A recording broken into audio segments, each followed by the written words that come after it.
Hello, everyone, and welcome to this recorded interview with Callie Rennison.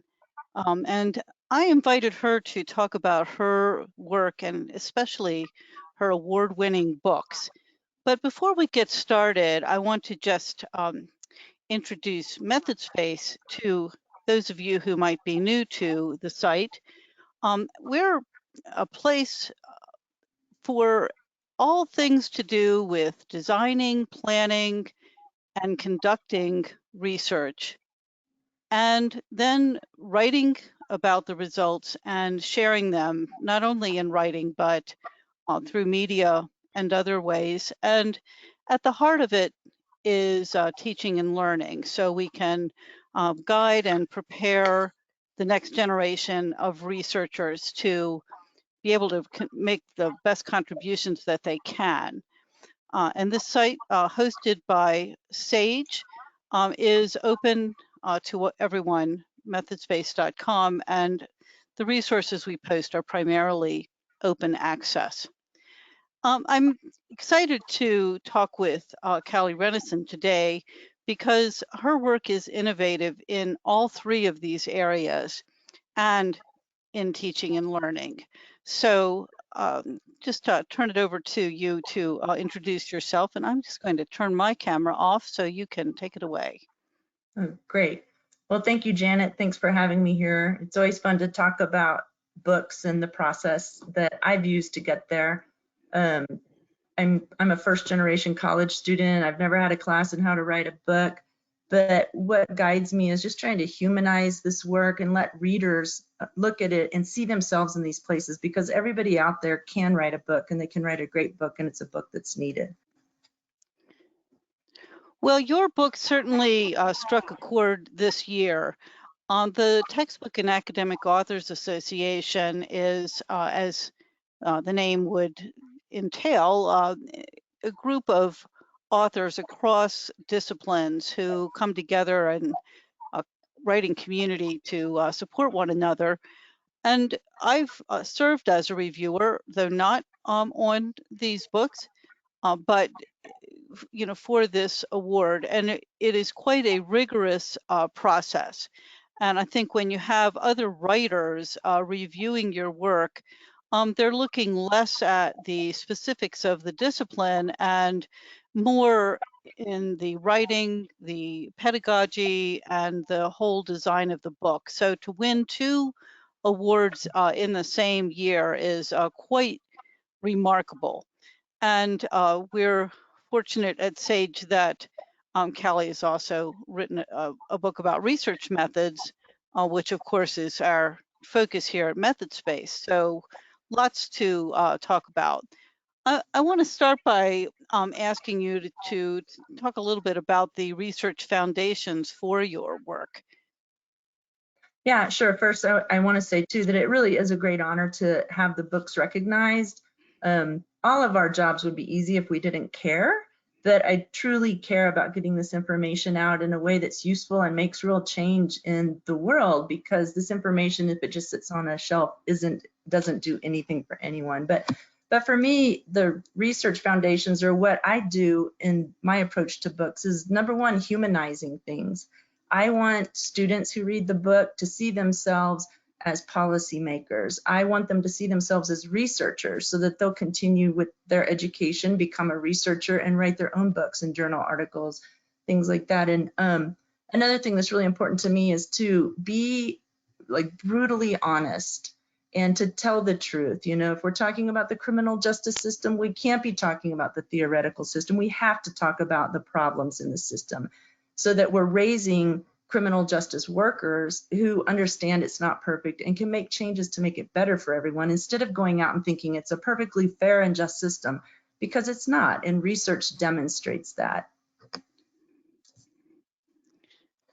Well, here in this part of the table of contents, I like the way that you describe the need to recognize whether or not your research is relevant, and to be on the lookout for pitfalls. So anything you'd like to add Yeah, right now I that? can only see myself instead of that slide, so I'm going to wing it. so I don't have it in front of me, but it is one of the things that I find really important, is that the work we do has to affect policy. And there are things that we have to think about in that.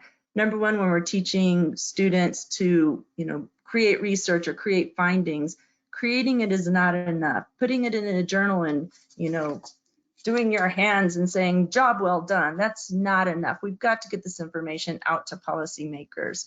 We also have to let students know that research isn't done in a truly linear fashion. You run into hurdles constantly. You run into changes constantly. I mean, right now with the COVID virus, we're seeing a lot of people having to make adjustments and be nimble. So I want to share with the realities of that sort of work and how you can address it, how you can keep going, and your research will still be fine. There are lots of pitfalls. And again, it kind of just goes back to, we have to tell the truth about it. Things happen, your respondents fall out, your survey crashes, you found that you have a skip pattern that's wrong. How do you recover from that? It's not fair to teach students that research methods is a perfect linear system and there's never a problem, because the first moment they hit a bump, they too often think that they're no good at it and they can't be a researcher, and it's just not true. So the methods book in particular, we really focus on all of the pitfalls that are case studies. We gathered together 6 different researchers throughout the US that do different types of research using different methodologies, and follow one of their journal articles through the whole process. And I interviewed them, as well as my collaborator, Tim Hart. We interviewed them and we asked them about what were the bumps they hit, how did they overcome them, what surprised them, so that students are prepared when it happens to them, because it will happen to them. Yeah, here on this slide, you have the picture of Rod Brunson. So he was one of the people you interviewed for the cases? Yes. Sorry, I'm trying to see that. Yes, so he's one of the 6 individuals that we interviewed. Rod is now at Northeastern University. He works with qualitative data primarily and does some really innovative work. So I want students who are reading our book, or policymakers who are reading our book, to look at Rod and go like, wow, this guy is really great. Look at this great work he does. Look at how his work has informed policy. I want to do what he's doing, and I know I can. In addition, when I've worked in all of the books, sort of humanizing, and the authors that are brought in, whether it's case studies or chapter authors, we talk to them and say, are you willing to field calls from people? I want students in this book feel like, I'm going to write Rod Brunson an email and ask him how he overcame this, or what he did, or what's his advice about going to graduate school. I want students to see becoming a researcher, becoming a policymaker as something they can do, because they really can, and humanizing it is what gets us there. Well, one of the things we've talked about in previous methods-based webinars and some of the interviews I did with people around guiding and supervising research is the role of acculturation in doctoral and other graduate programs. And it seems like this strategy certainly would lend itself to helping students to not only learn the material, but see where they might fit within the field.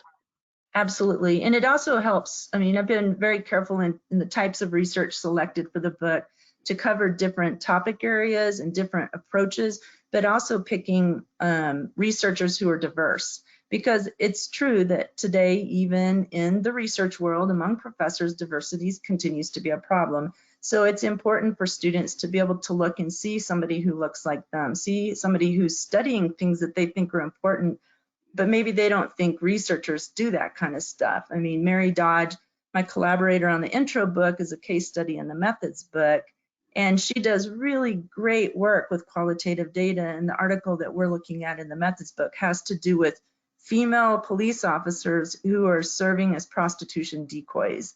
And she's published a lot on that. And it's a fascinating article. I use it in my classes and in the book, of course. But importantly, another reason to pick that article is because she did that work with some of her students. So I want students to feel free to go to their professors and say, I want to work with you. So my approach is to open lots of doors for them to see the possibilities and to not be afraid to go knock on a few of them. Well, that's a good segue into talking about your other winning book this year, Women Leading Change in Academia. I can't help but think that women all over the world applaud to see this topic being written about and taken seriously. So maybe you want to talk a little bit about Sure. that Yeah, book and what went I into laugh it. at myself a little bit with all my books because it's like asking about your child. And I'm just like, I always want to say, I love this book. And I do love this book too. This book grew really organically. I had served in some leadership roles. I've been mentoring many young women coming into academia, and seeing some of the things that they're bumping up against are the same things I bumped up against, or the same things that women came before me bumped up against. And Amy Benami, my collaborator in this, and I met through the University of Kentucky in a big grant-funded project from the CDC. And a part of the grant was that we served as official mentors to several young faculty members throughout the United States. And when this started, we thought, they're going to ask us about hierarchical linear modeling, or how do I respond to this revise and resubmit? And it quickly became apparent that that's not the advice that these young women needed. They knew how to do HLM and they understand how to respond to R&Rs. But what they didn't have good information about is, what do I do when my chair asks me to chair, or my dean asks me to chair the department for a couple of years on a temporary basis, but doesn't want to pay me more for it? What do I do when they're asking me to serve as a director of some big time consuming group at the university when I'm still a junior professor, knowing this is going to harm their research output and other things that affect tenure and promotion decisions later? And so in my own experiences, I'd been thinking about this book in my head and kind of had an outline in my head about it. But we were actually at a meeting at Kentucky, and Amy was presenting on her own experiences of leading through resistance. She had come from one university to another to turn around a troubled department, and she faced a lot of resistance that had nothing to do with her capabilities, but honestly because she's a woman, and there's just resistance of having a woman leader. And as she was talking, I literally stood up in the middle of her talk and pointed at her and said, we have to write this book. And Amy tells later that she thought, okay, not really sure what she was dealing with, but by the time she sat down, I'd hammered out a very basic outline and sent her a Zoom invite and say, let's do it. And this book we started talking about, I think, in late July, and it was printed and in hand by August of the next year. We reached out to, you can see on the left, there's 20 chapters, many women that we reached out to across the US, across disciplines, some who've left academia for a variety of reasons, and ask about their experiences in different topics that we saw these young women and ourselves running into. It deals with diversity issues. It deals with the double bind. I read that chapter. It deals with networking and all of the conflicting information we get about it. You need to lean in, don't lean in. You don't ask, you should ask. You're punished if you're asked. And it was such a great experience to work with all of these women in the field, first of all, and to create this book that's received really well. We start every chapter with a personal experience because, again, I want the readers to be able to go like, I've had that exact same experience. This is, I can relate to this. And then we talk a little bit about what the research has to say about the topic. And then importantly, at the end, we follow up with personal strategies to deal with some of these problems and hurdles, and also institutional strategies for institutions that want to make real change. Because here's a big thing about this book. Women aren't the problem. It's not that we're not doing things right or the way we should be. It's that institutions and the cultures that they're enveloped in continue to make it hard for women to lead. Yet there are many that are successful. And that's a lot of the women in here. But it's a great book. It's a personal book. And it also doesn't just apply to women in academia. I think a woman in any place in the world could relate, as well as other people with other characteristics. So it's such a cool book. I love it. I'm no longer allowed to read my own chapter because I get so fired up when I do about it. But that's a good thing. Again, we have to tell the truth about this stuff, and that way people aren't sitting at home going, what's wrong with me? Why am I feeling this way? Because part of the message of this book is that it is not you. You are not alone. And you're welcome to pick up the phone or email any of the people in this book and ask for help or mentorship or guidance. Well, that opens a topic for the next point I'd like you to discuss, which is the way that you aim your work, not only, towards your students, who we'll talk about in a minute, but towards larger impact in the field. So aiming towards not only helping your students become better professionals, but also trying to reach policymakers and others who could benefit from your work. And in your award-winning criminal justice book, now in the 3rd edition, perhaps you could talk a little bit about that. Yeah, and this is something that kind of carries through all of the books, is that, again, like I said earlier, writing these things and putting them on the shelf if nobody reads them isn't doing much good. So how is it we get this information out to people who can make the policy change? And policy makers can be lots of different people, right? So what do we need to do? Like, journal articles are a great example. For a long time as a junior professor, I would write my journal articles and I really would feel super satisfied when I got one published, and I'd update my Vita and I think, job well done. Then I would see a policy implemented somewhere that absolutely ignored what we know in the research, and it made me crazy. And I'm like, why are they not reading? Why aren't they picking up the phone and calling us? And I realized that it needs to go the other way, that we as researchers, students who are working as researchers, we have to make our work policy relevant. We have to make it available to policymakers. We need to learn how to write policy briefs, not because policymakers can't read a long article, but let's face it, they don't want to read a long article. Half of us don't want to read a long article, and they don't have time. So we need to be able to craft this information into an easy to digest, quick to digest format. But writing policy briefs isn't enough either. We have to have relationships with policymakers, and it needs to happen now, right? You develop that relationship now so that you have that network that you can share your information or share your ideas, and they can be informed. It's not always easy. There are barriers to it sometimes. Policymakers are very busy people, but that's what we've got to do. And in this particular chapter that's on the screen, you can see sort of this movement from, writing policy briefs, having relationships with policy makers, but also finally, in the end, what I talk about is that everybody out there who's creating research, they need to consider becoming the policy maker. And if that means running for office, that means running for office so that you can take that knowledge that you have from research and move there.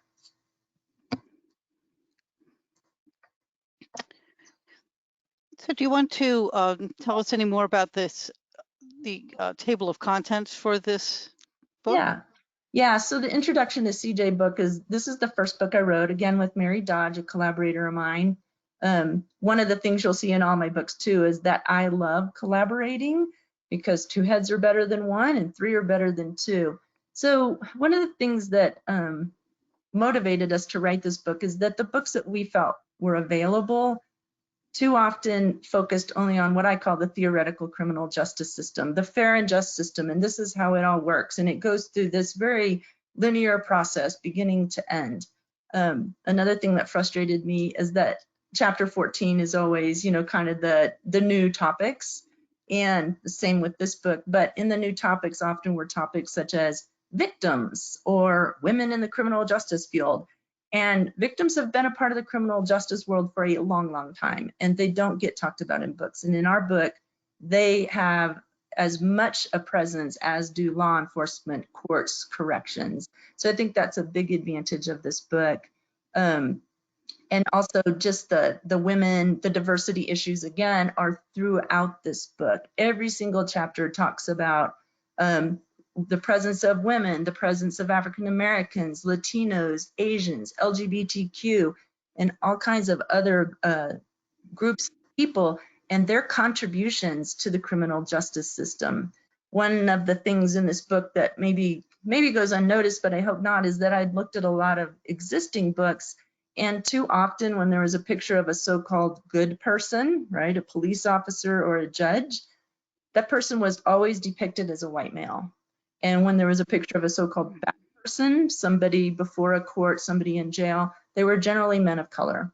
And it was so blatant. And this book does not show this. I literally sat down and counted pictures to make sure men and women are equally represented among like judges, police officers, attorneys, and that people of color, same thing. So that, I mean, because that's the reality of the system. We have more white people in prison because there are more white people.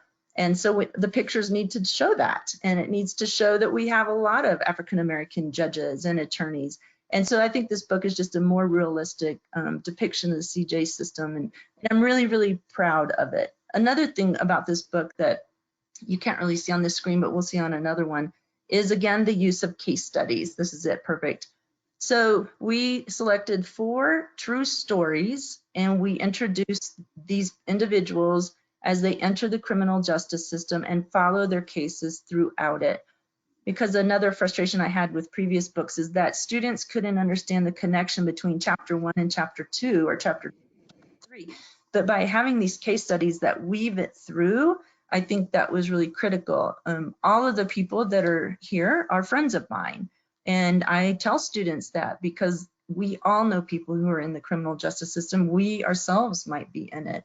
So like the particular case here, this top left little girl is a little girl named Jennifer Shuett, who was abducted from her bedroom and raped and nearly killed when she was 8 years old.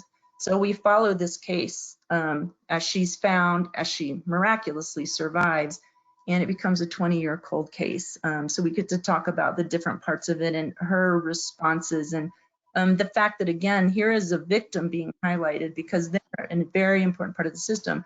The second one down is an individual named Chris who had multiple DUIs. So we talk about his interaction with the CJ system. He was on a work release, and how did that affect his real life? But I think it's super important for our students and policymakers who read it, because I've given this book to many, many policy leaders in the legislature and in other places, DAs, to see the reality of it, and for them to see that we're reflecting the reality in this book. It's a great book. I'm really proud of it.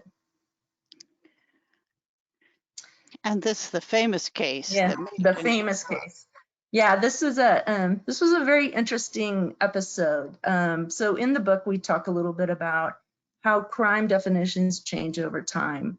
And between the first and second edition, the Brock Turner case, the Stanford swimmer case, was making big news. And I couldn't turn around without a student asking me about Brock Turner. Why did he only serve 3 months in jail? This is a travesty.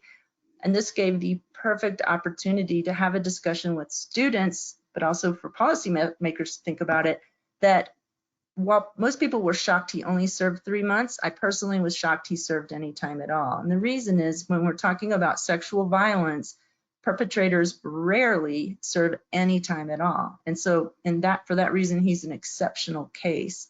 And so it gives us an opportunity to talk to my students. Throughout the book, we have all sorts of policymaker questions, and under each picture, we ask students, what would you do if you were in this situation? So I ask students, why is it that the violence that women predominantly experience tends to receive lighter prison sentences or jail sentences? Why is it the criminal justice system too often doesn't take seriously the violence that women predominantly experience? And then we can have a discussion about it. And then I can ask, well, if you were in charge, what would you do to make it better? So it's a really great case to discuss it. It kind of took on a life of its own. A young woman, I think she was in Washington State, took a picture of it, put it on social media, and it literally went around the world. I ended up doing even Irish public radio to talk about this. And I think it in part reflects the fact that this is a white male shown for having committed some violence, and that's not been in these books before, right? And I think this also reflects, one of the cool things about this book is Mary and I, it's the first book written by women. And so what we emphasized turned out to be quite different than what's in the other books. But yeah, it was very interesting. And I'll say too, I do a lot of sexual violence research. And as a beginner researcher, I got, lots of emails from people. There are a lot of rape apologists out there. And there were people who sent me emails all the time about, I hope you get raped, and then call me horrible names. And honestly, to the point that I'm just like, whatever. But when this happened, I kind of braced myself for all the hate mail. And I probably received 3 pieces of hate email. And I got over 1,000 emails from people saying, thank you. thank you for talking about the reality of this. And so at least in my mind, I hoped it reflected a little bit of change in society about viewing sexual violence as violence. That's no different than being stabbed, shot, robbed, things like that. And to treat the victims who've experienced it as truly victims and survivors, the ones who survive, as they should be, instead of blaming them. Before we move on, I want you to talk a little bit about your teaching approaches and the ways that you embed the opportunities for experiential learning, into the ways that you write the book. But Yeah. first, I'd like to just kind of generalize from some of the comments that you made for methods-based viewers who may be in other fields, and tell me if I've gotten this right. One asset I would think, from your description of this book is the holistic view that you've taken of your topic and trying to cover issues from a variety of angles. Another is, using real issues so that, that helps to kind of create the bridge from kind of the academia, ivory tower, lens into, thinking about, whatever the professional area might be, how is this issue playing out, in the real world, and using those as the basis for critiques. Right. Yeah, I think so. I mean, say for example, the case studies that I have in the intro book, one of them is a young man who he sexually victimized some young boys, and he spent time in prison, and he's now a registered sex offender. And it's a great case because it troubles so many people who read it. And I've received emails saying, you don't make this person sympathetic, which is an odd comment, because my goal isn't to make anybody sympathetic. My goal is to tell a story, but also for people to realize that all of these people live with us. We can't just imagine them away. We have to develop policies that's not only good for the public and public safety, but in dealing with these human beings. So yeah, I absolutely agree. None of this stuff is black and white. There's no easy answers to any of these things. And my hope is for students to stop and think about. Right now, I have an introduction to criminal justice class ongoing, and their writing assignment is to talk about a belief or perception they had in about the criminal justice system, to reflect on what they've read and learned through the semester, and to tell me how their opinion or perspective has changed. And I'm really looking forward to reading them, because that's my goal. I'm not trying to make them think anything, but I'm just hoping that they're opening their mind and understanding the complexity of it, and that this is the real world, and how are we going to make it better for everybody. Well, thank you for taking the time to talk with us about your work. I know that these books, certainly had an impact on the readers who reviewed them, and hopefully, will make a real difference, for people in the criminal justice field, and with the women leading change kind of in the field at large. So Yeah. Anything else you'd like to add? No, I just want to thank you for having me on. I love talking about the books. I'm excited because I think that they do a good job at what the intention was. And I just hope people who read it, maybe every chapter doesn't resonate with them, but hopefully a lot of it does. And it makes them see that we need their experiences as researchers. We need their experiences as policymakers, and they can be those people. So I want all of these realms to be open to everybody. Great. All righty. Well, thank you again, and look forward to reading more about your work. And for those who are viewing this, hope you'll visit us at methodspace.com to find these and other kinds of resources. Thank you.